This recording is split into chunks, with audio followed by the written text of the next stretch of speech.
سوال نمبر 1، عقیدہ کے لغوی معنی کیا ہیں؟ سوال نمبر 2، اسلام کے بنیادی عقائد کون سے ہیں؟ سوال نمبر 3، عقیدہ سے انسان میں کون سی قوت پیدا ہوتی ہے؟ سوال نمبر 1، عقیدہ کے لغوی معنی کیا ہیں؟ جواب، عقیدہ کے لغوی معنی ہے گرہ لگانا، قول اور قرار کرنا، عہد و پیمان باندھنے کے ہیں۔ سوال نمبر 2، اسلام کے بنیادی عقائد کون سے ہیں؟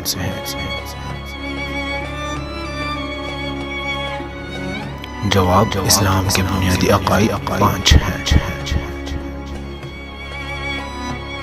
نمبر 1، اللہ پر ایمان، نمبر 2، انبیاء پر ایمان، نمبر 3، فرشتوں پر ایمان، نمبر 4، آسمانی کتابوں پر ایمان، نمبر 5، قیامت کے دن پر ایمان۔ سوال نمبر 3، عقیدے سے انسان میں کون سی قوت پیدا ہوتی ہے؟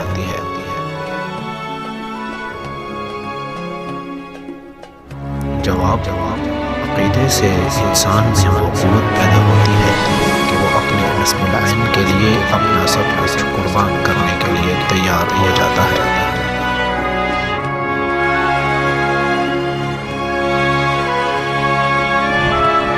سوال، اسلام میں عقیدہ توحید کا مفہوم کیا ہے؟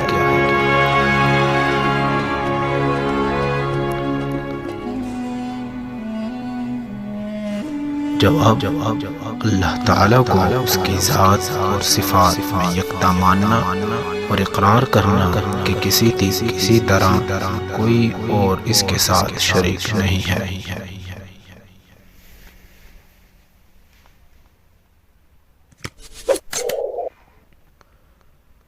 Thank you for watching this video until it is finished.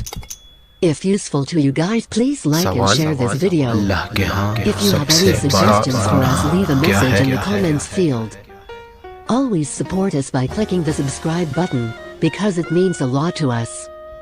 To the next video. See you.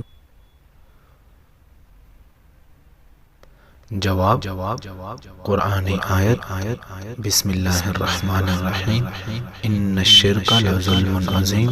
ترجمہ، بے شک سب سے بڑا ظلم شرک ہے، اس لیے سب سے بڑا گناہ اللہ کے ہاں اللہ کے ساتھ کسی کو شریک ٹھہرانا ہے۔ ہمارے چینل کو سبسکرائب اور ویڈیو کو لائک اور شیئر ضرور کیجیے گا۔ شکریہ۔